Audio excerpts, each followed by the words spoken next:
This is Polyamory Weekly, episode 604 for September 15th, 2021. Coming up on today's show, Poly Philia. That's coming up on today's show.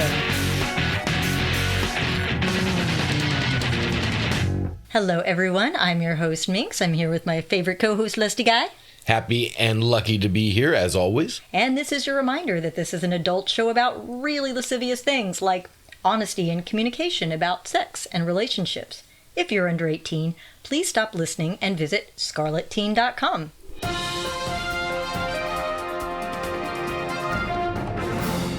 Now, we didn't plan it this way, but this ended up being the all Polyphilia show.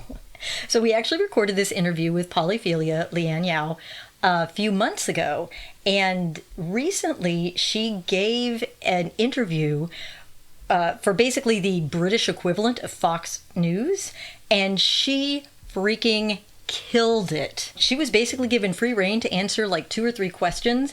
She gave such good answers that I actually want to rewatch her interview to sort of prep for my media presence a little bit better. And you know that old joke about how many actors does it take to change a light bulb? 2, 1 to do it and 1 to say, I could have done better. When a media pro says, I want to watch that to get some tips for how to deal with the media, you know you did a good job.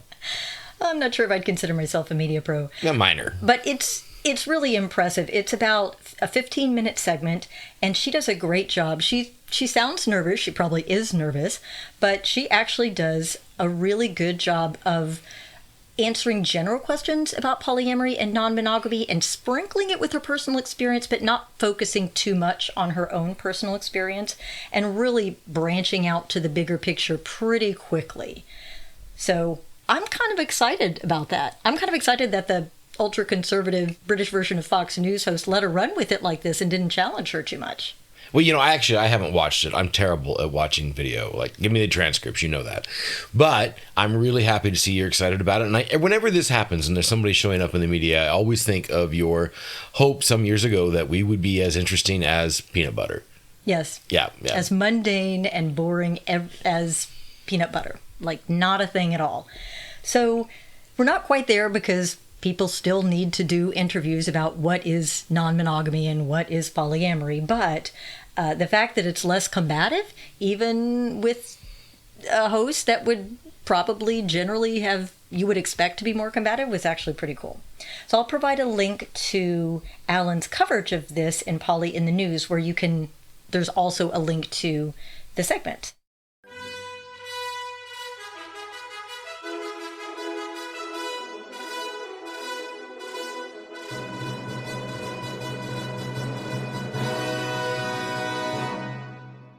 All right, believe it or not, I am going to cross that Rubicon of gender issues and talk about the thing that I'm not supposed to talk about, abortion. Now, as a cisgendered man, to talk about abortion, what I'm supposed to do is start with my, sob story of the difficult, awful time that I had in my life when abortion really saved things for me, to establish some credibility. Now, there is a story like that. I'm not going to tell it. And I'm not going to tell it for this reason. I think we do ourselves a vast disservice when we paint abortion as that awful thing that only should happen in terrible circumstances because of the huge loss of life. All right. Fuck that. Abortion is a medical procedure. When it needs to be done, it needs to be done. And I celebrate and congratulate everybody involved in it. In fact, if you're going to ask this cisgendered man, and you're going to, or at least you're listening to him talk about it, the big mistake that we as a culture make about abortion is loading it with moral value. Here's the thing. Obviously, abortion involves ending some kind of life. Those cells are alive. Now, we can argue endlessly. Are they a human life? Are they potential human life? Whatever. Because there is no fucking objective answer to that question. The universe does not trade in such binaries. It's a continuum. It's an ongoing slide of uncertainty that will make our head spin, and in fact has made our cultural head spin, trying to untangle that particular knot. I suggest to you, the question is not, is abortion killing? The question is that killing murder? You see, we endure, support, and encourage killing in our culture all the damn time.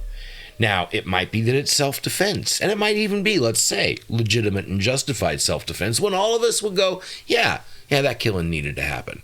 It might be state-sponsored capital punishment. It might be the defense of one's nation. It might be the accidental result of a poor design decision made in an industrial product. It might be all kinds of things. And sometimes we even celebrate those killings. We say, yeah, that was the right thing to do.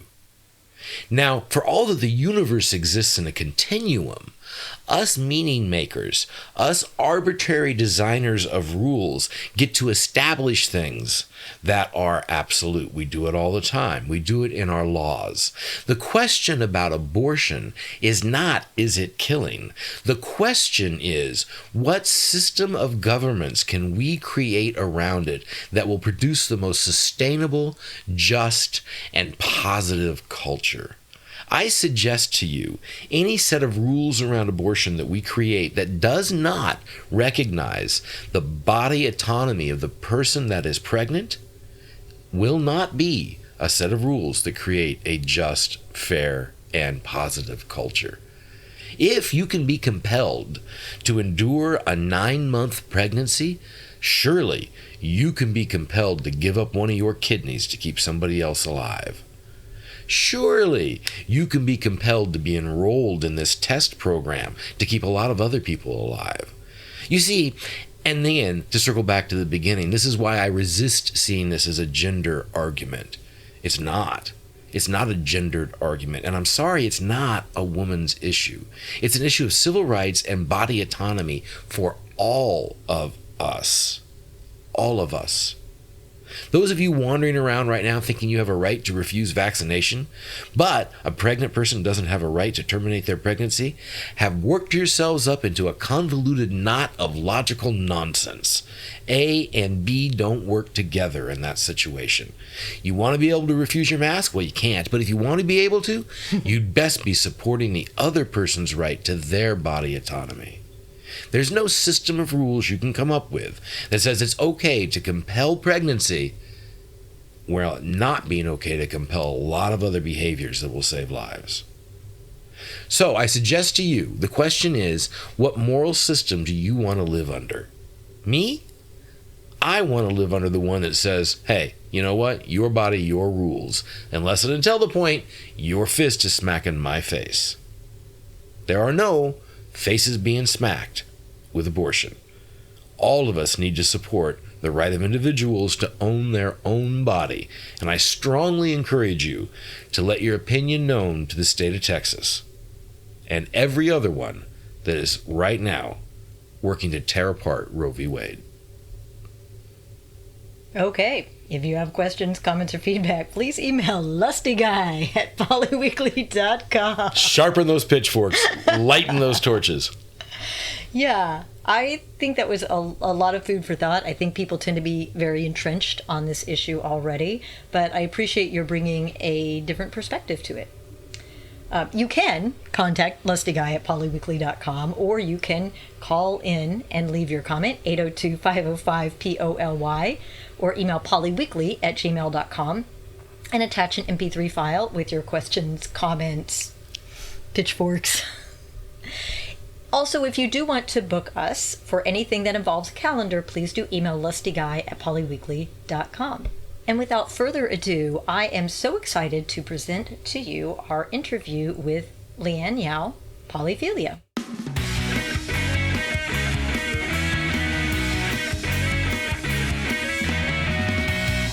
I am very excited to have with me on the podcast today a brand new guest, Leanne.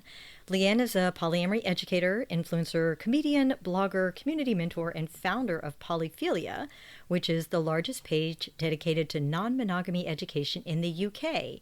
She created the hashtag PolyamoryTipoftheDay series, has narrated several polyamory audiobooks. Her polyamory advocacy is influenced by her experiences as a bisexual, autistic Chinese woman. Welcome to the show for the first time, Leanne. Hi, so happy to be here. I am very glad that you're here too.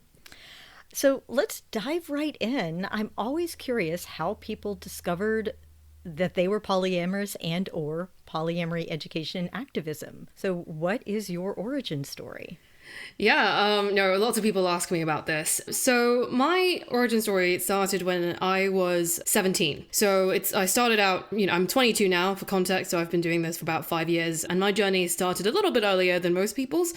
I get a lot of questions about that. But basically, the way it started is quite a sad story, actually. I was in a monogamous relationship. My first relationship was monogamous. And, we were like super happy, super in love, etc., etc. And then about 9 months in, it came out that he had been cheating on me for 3 months. And it was a huge blow to me because it was not only that he cheated on me, but he was cheating on me with a guy in our year at school. There were a couple of people who knew before I did. And that, also it had been going on for 3 months. And, I had absolutely no idea and thought everything was fine and dandy. And it was kind of like, obviously I was devastated, and we had a conversation about it where I was just like, why did you do this? And, obviously there's no good justification for cheating. But it did come up in conversation that he was like, well, that I'm bisexual, and I just felt that I just never really got to experiment with men as much. And I was worried that, if we ended up kind of together like forever, like basically, I would never get that again. And obviously this was not a good justification, but it was an explanation that came up. And I just said to him, I was just like, if you wanted to experiment with guys, like, you could have just asked me and I would have been fine with it. Like, you didn't have to go do this whole thing of going behind my back. And he just kind of looked at me like, wait, what? That was an option? And I think it was kind of when, like, the way he looked at me and the way he was just like, wait, I didn't realize like this was the thing that like we could have done. That made me think, oh, other people don't think like this? Like, am I the only person who thinks like this? And so I think that kind of twigged for me. Like, that was the first kind of moment when I was like, oh, maybe like the way I approach relationships is a little bit different. Like, maybe kind of monogamy is not as important to me as everyone else thinks it is. So that was kind of the first indication. And then when I actually started doing non-monogamy was the relationship immediately after that. So as you can imagine, we didn't stay together.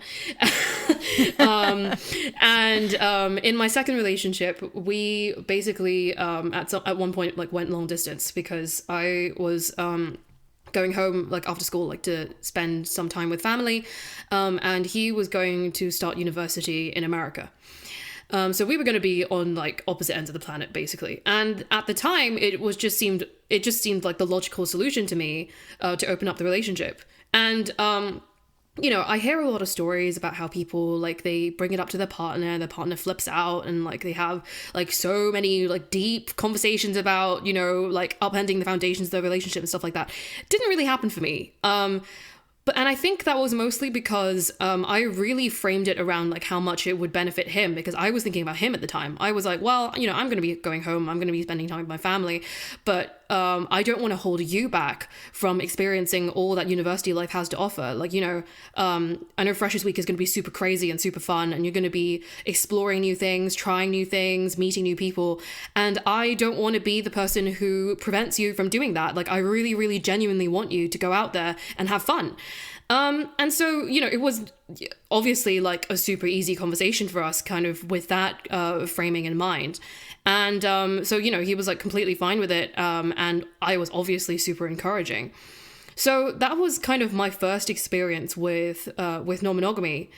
And that relationship was really good for like a good long while. Like he would go on dates with women, he'd kind of tell me about it, and I would be really happy for him. I'd love to hear about kind of everything that he's doing, the people he's meeting, etc., etc.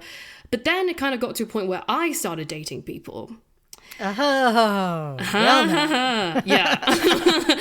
We all know how that goes. And so, yeah, he flipped out and then kind of realized that, like, he kind of wanted all of the fun of non-monogamy with and none of the responsibility. So that was like a huge bummer for me, because, I'd been having such a good time up until that point. But then, and I found it super ironic that he kind of recognized his own autonomy but couldn't grant me mine. So, and then, I kind of went to university, kind of had a couple like experiences, like I realized that I was bisexual, started experimenting with that, went to parties, had a fair bit of group sex, and, was having a good time, and kind of went in and out of some relationships.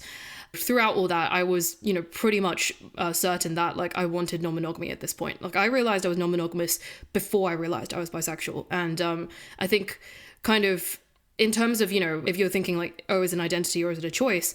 My journey for both of these things were like, I see a lot of parallels between them. Like, I was happy in a monogamous relationship. I was happy dating men, when I was doing that.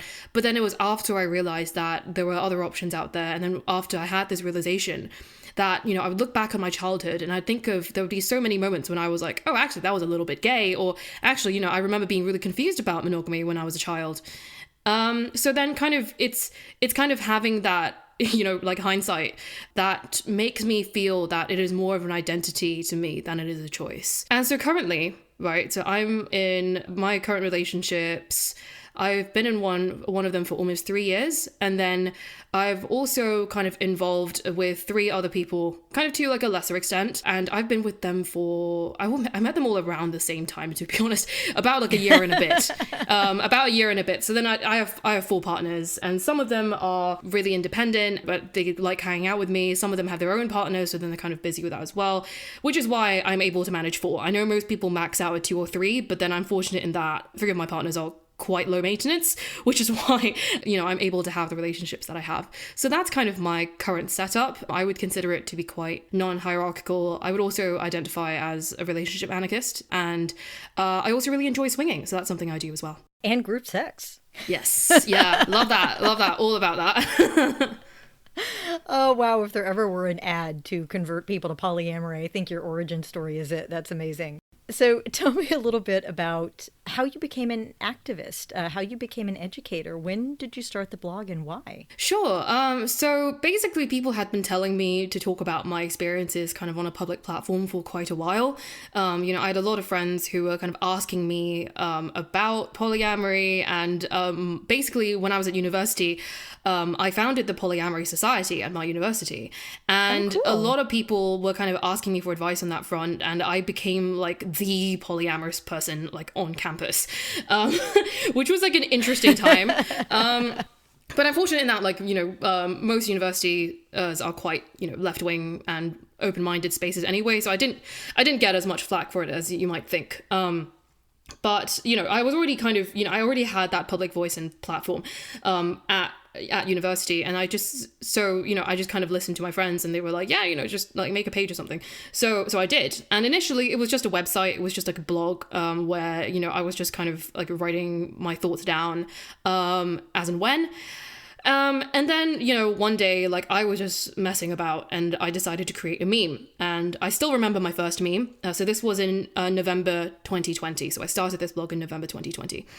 And my meme was basically about like when you're on a date and then you realize in the middle of the date that the person you're on the date with didn't read your profile, and they didn't read the part that said you were polyamorous. And just and it was like for those of you who know what I'm talking about, you'll know, but it's like the picture that I used was the Pikachu face.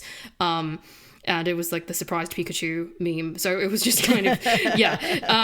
And so I was just messing about. I didn't think that much of it because I was very much focused on kind of long form blog posts at the time. But then, that meme got posted and it reached 100,000 people. And so I was a bit like, wow, whoa, okay, cool. So this is what people want, I guess, because, up until that point, I had been sharing kind of blog posts, and, you know, they got like a little bit of traction, but like, you know, it was fine. It was pretty average. But then, you know, it went from that to kind of skyrocketing to 100,000, like with like a single meme that, you know, took like a fraction of the time that it took me to make a blog post. So I was like, okay, well, I guess this is what I'm doing now. So it became a meme page for a while, but then obviously it was interspersed with kind of education bits, you know, because not all of my memes are funny. Like some of them talk about relatively serious topics as well, because I like to kind of spark conversations as well as make people laugh. And then eventually I kind of transitioned from that to like giving more advice. And so now I would say my blog, or page rather, is kind of 50% humor, 50% advice. And I'm pretty content with kind of educating and entertaining at the same time. So I'm curious about the 100,000 shares that one post got, just as somebody who does social media for a living. Was that shared on Twitter, Facebook? Was that across platforms? It was mostly on Facebook, because there are quite a lot of Facebook kind of polyamory groups, and basically... Oh, yes, there are. Yes, there are. Oh, yeah. So there's a huge community on there, and so people were just kind of sharing it with their friends, their metamors, their polycules, their kind of Facebook groups, Facebook pages. They were just sharing it everywhere, going like, oh my god, I've had this experience, and people commenting, going like, oh my god, why don't people read our profiles? Like, we're trying to be honest here, guys, and they just don't read the information we put out there. It's so frustrating. So it turned to be a really passionate discussion. And yeah, so I obviously, you know, because like the algorithm rewards content that like gets a lot of comments, so then, you know, it just kept getting bumped up and up and up and up. And so that was kind of where the traction came from. You know, people found it funny, people found it relatable, people also found it frustrating and controversial. So yeah, it was kind of a mix of all of these things that led it to kind of blowing up the way it did. You know, it's interesting. It reminds me of something that we teach in our online dating classes. Lusty Guy and I have a class where we teach about how to create your online dating profile. And one of the things that I would do would be I would put something in my profile that was a test for people writing me a message. So towards the end of my About Me section, I would say, in the subject line of your email to me, make that your favorite Princess Bride quote. And so if anybody wrote me a message that wasn't a Princess Bride quote, I would just delete it because I know they hadn't read the profile. Oh, okay. Yeah, that's I've seen stuff like that. People like, have your first message to me be your favorite color and stuff like that. Yeah. No, that's great. Yeah, no, that's a really great idea. Now, if you don't mind, I'd like to go down this rabbit hole a little bit because, as mentioned, I'm better at long-form content. Like, I'm pretty decent at writing a nice, clear, not super long, but maybe 1,000-word blog post. I love doing podcasts. I love giving presentations and teaching sessions that are like an hour or so. And the times that I have tried to make memes, A, it takes me for fucking ever, and B, you know, I'm not funny, and so I don't feel that they're impactful. So do you have any tips for people who would like to, who have wisdom that could be presented in meme format, but just aren't great at creating memes? I would say kind of seeing how other meme pages do it and seeing like kind of what the good meme pages have in common. Mostly I try to go for things that are easy to digest, so as I try to express things in as few words as possible. You know, I look for like really like visually engaging images, so, you know, like really funny reactions or like really specific situations or like any kind of memes that are just viral. And, you know, my creative process, I guess, if you want to call it that, is I either kind of think of a situation and then try and think of a picture to match it, or I look at a picture and I think, how can I apply this to a polyamorous situation? More of the latter than the former, if I think about it, but it kind of, yeah, so I'm kind of, my work is driven by trends on the internet. I see kind of what memes are really popular, and then I kind of capitalize on that and jump on the bandwagon. And yeah, that's kind of my approach. I'm not, I've been doing this for like about half a year now, but like I'm by no means like an expert on like what creates a viral meme, because you know, some of my memes flop as well. So it's kind of, you know, it really depends on, I guess, how the algorithm is feeling on any given day. It's so true. It's so true. And I do want to address the issue that a lot of folks have with memes. First of all, that, as you say, controversy is rewarded, and that doesn't necessarily mean that there is it can mean sometimes that there is less substance and that we are simply encouraging people to be outraged as opposed to actually providing information. And also something you said earlier about using as few words as possible. Now, I will actually put in my 2 cents on the second one and then ask you about the first one.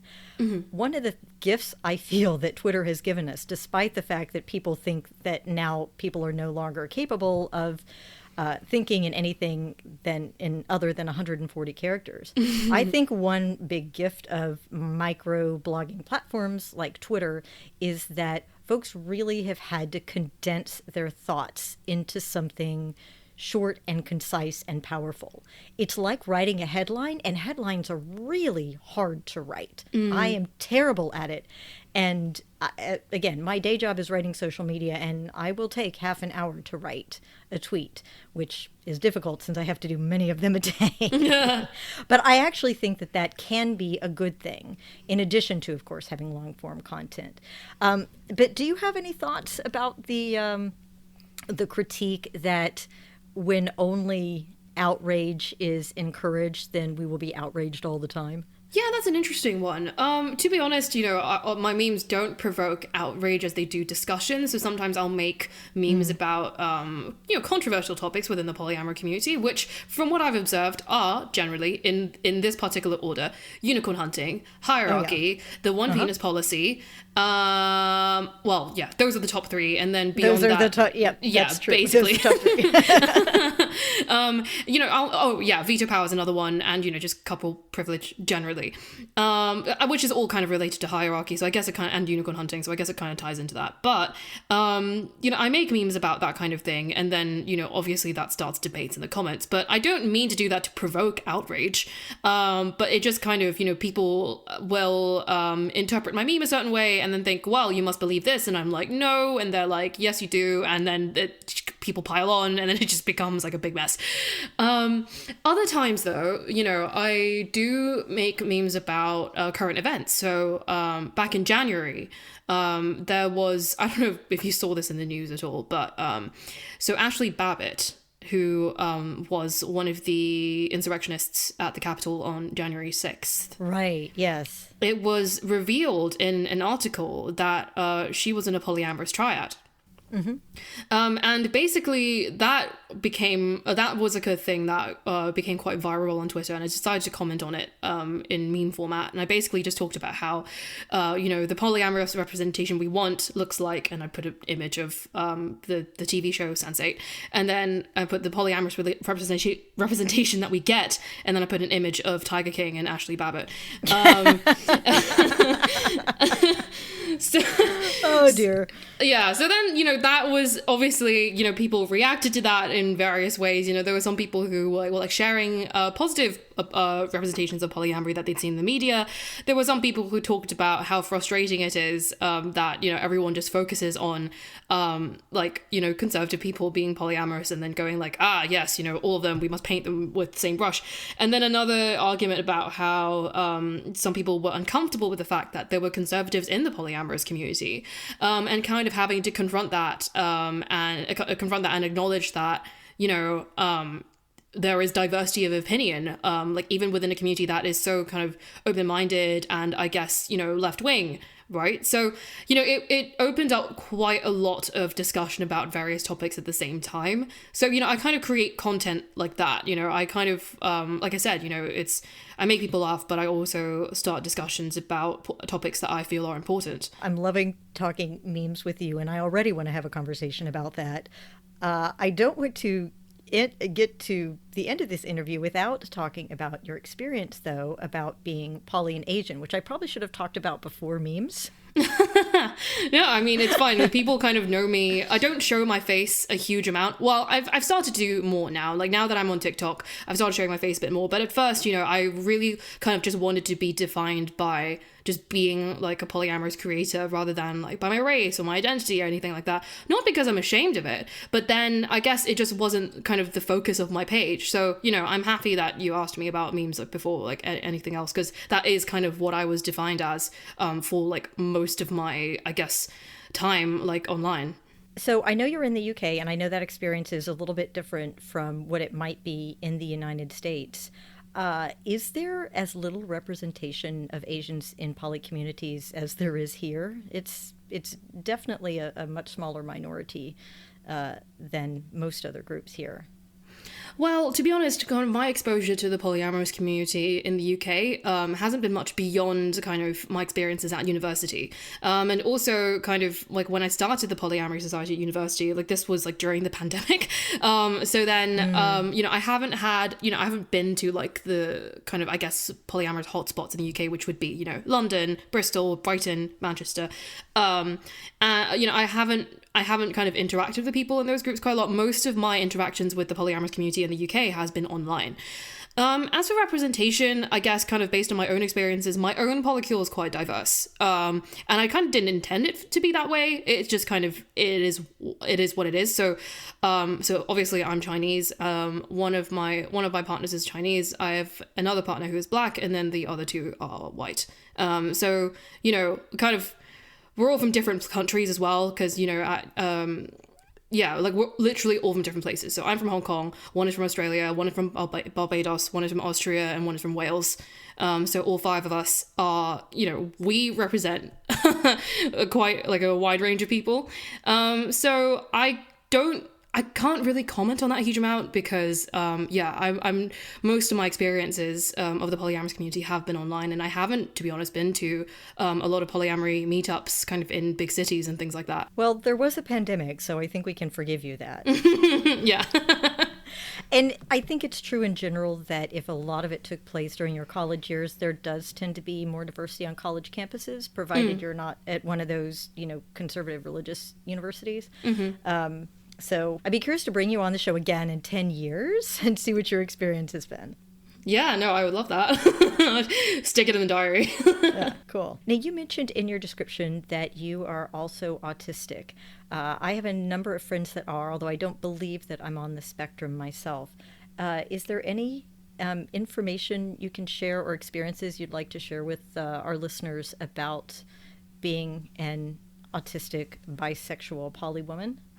Sure, yeah. So, obviously, I want to kind of preface all this by saying that I don't speak for all autistic or polyamorous or autistic and polyamorous people, and I definitely know some people who, kind of share my identity, and they don't relate to anything I've said at all. So I just kind of want to preface that before I say anything.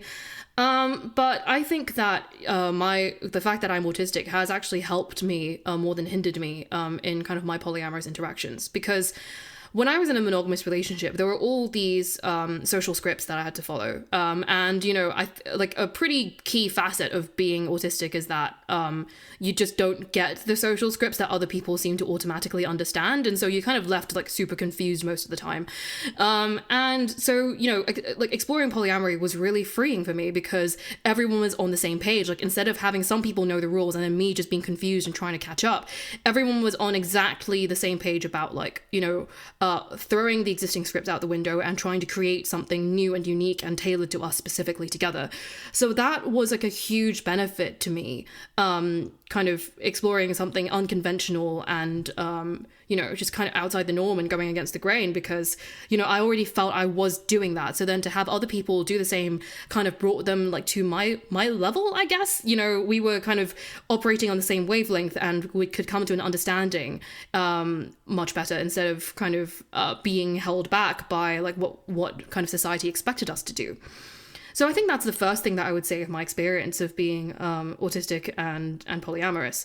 And then I guess, so apart from kind of all these like social conventions and like not having to follow them, and another thing is that autistic people really appreciate direct communication. Like a really big thing about being autistic is that you are, I guess, not as good at reading social cues. So then, for example, if someone was really upset at me and they decide to sulk and not say anything, I would probably not notice. because I wouldn't know that they were angry. They didn't say anything to me because I'm not great at reading facial expressions. I'm not great at interpreting kind of nonverbal cues. So then, until someone comes up to me and says, hi, I'm upset with you because of XYZ, I would just not know what was happening. And in the past, some people have interpreted that to be me being cold-hearted or me not caring about them, when in reality, I just had no idea what was going on. So the way polyamory has benefited me in this regard is that you have to be very direct.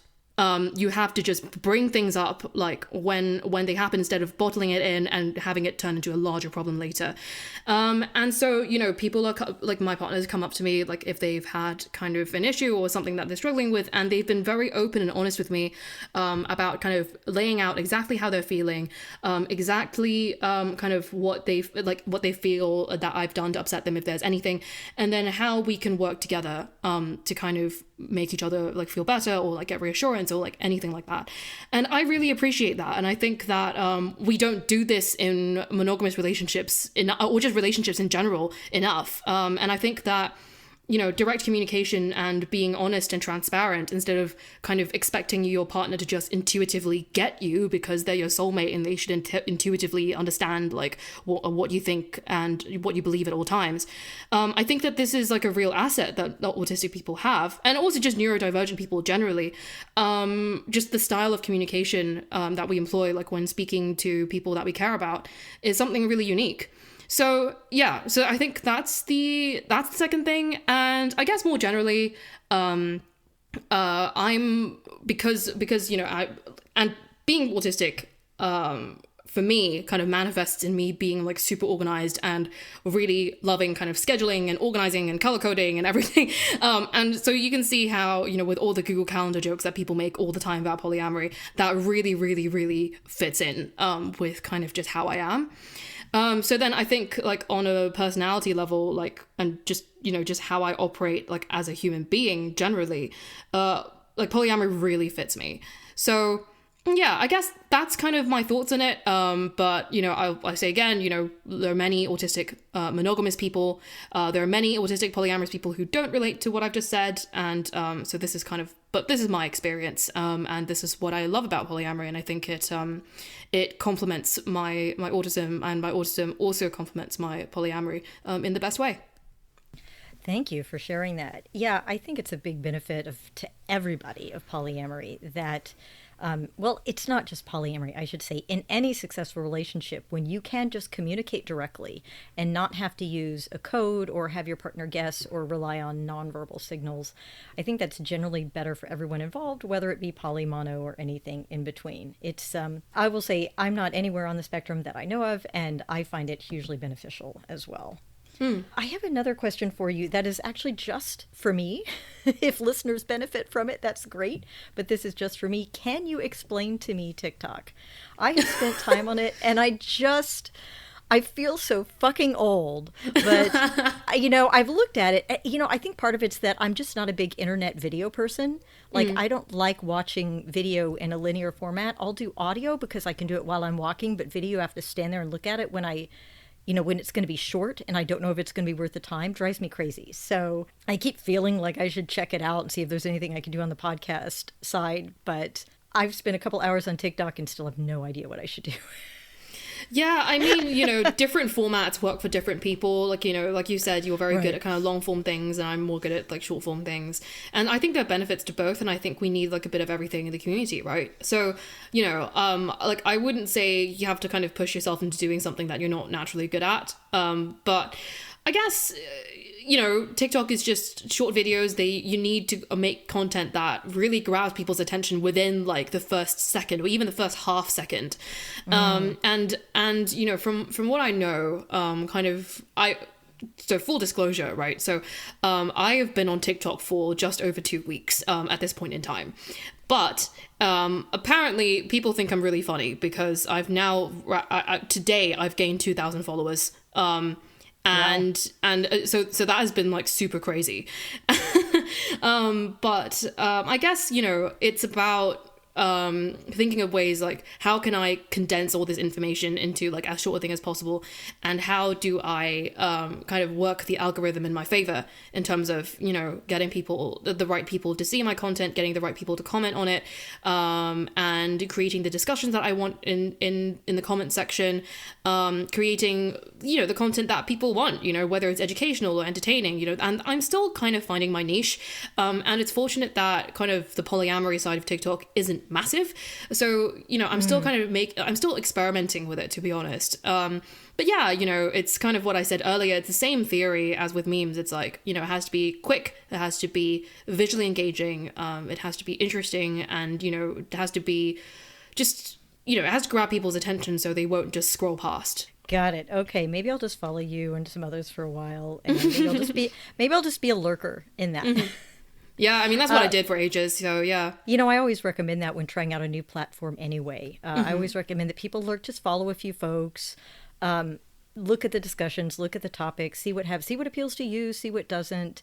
And then after you've looked for a while and kind of got a feeling for what you would actually like to engage with, then maybe you can create your own content. So maybe I should follow my own advice.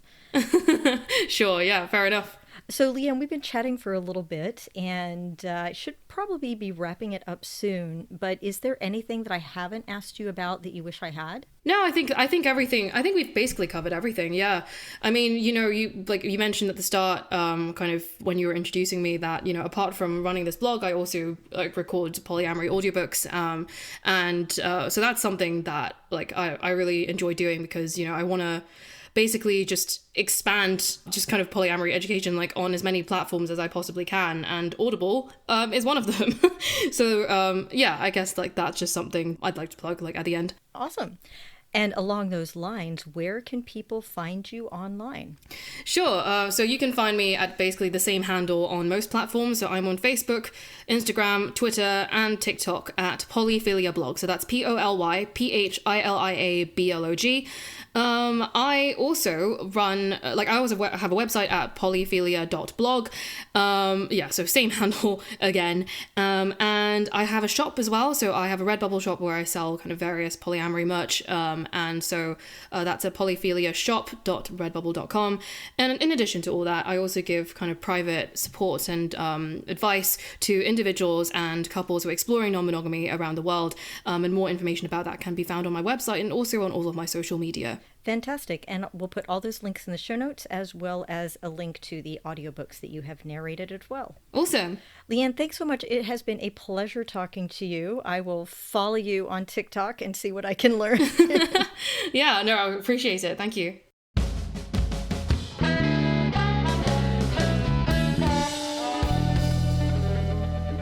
Thank you very much for listening, and please join the community on Facebook at facebook.com/polyweekly, or Twitter at polyweekly, or at cunning.minx, Instagram at cunning.minx, or now on TikTok as at cunning.minx. Instagram cunning.minx. Oops, missed the dot. Always miss the dot. Always miss the dot. Our feedback this week is from David, who writes in: please forgive my grammar. I've never done this before, but I had to send this. Ooh, I love our first-timers. Yes. Hi, I am the complete opposite to what most of the good folks who listen to your show. Yep, white male, middle-aged, married for 30-plus years. However, I have nothing but praise for the good work your show produces for all folks. I've never heard such good and common sense, I understand common sense isn't commonly practiced, approach dealing with friends, family, lovers, and everybody else, and explaining how to be a decent and respectful human being. I've wasted 10 plus years within a religious organization seeking how, practical methods, to truly love, but being told misleading paradigms and downright lies. Your show has been nothing but truly enlightening to me on the real truth on how to treat my fellow human beings. Again, thank you and keep safe. That's very nice to hear. We're the real truth. That. That's dangerous. I know. But I'm glad it's helpful.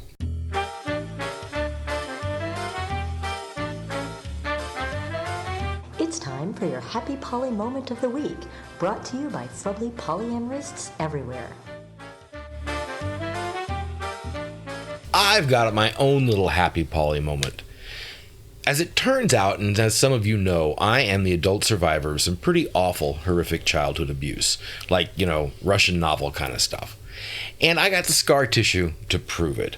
One of those bits of scar tissue, one of the aspects of my PTSD, is that the quality that adult voices take, particularly women adult voices take, when they echo down an interior space, down a hallway, you all know that kind of reverby, little echoey sound, that tinny sound that voices get, you're 3 halls down. That sends me right up a roof.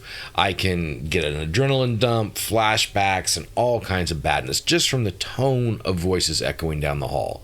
So a couple of nights ago, I was downstairs while Minx and Elle were upstairs talking, and I heard their voices coming down the hall, and I kind of braced myself. At this point, I know it's coming. I work myself through. It's not that big a deal, but it never actually came.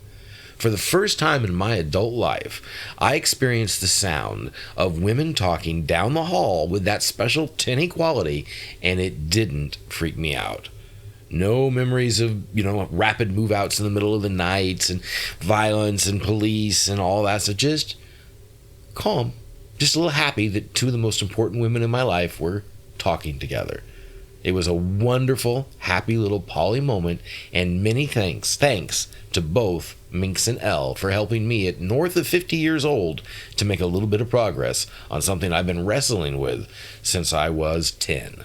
I'm so happy that at least once we have deprogrammed that trigger for you. Very sweet. Well, I think that about wraps it up for today's show. Thanks to Leanne for joining us today. Thanks to our Playmates for their generous donations this month.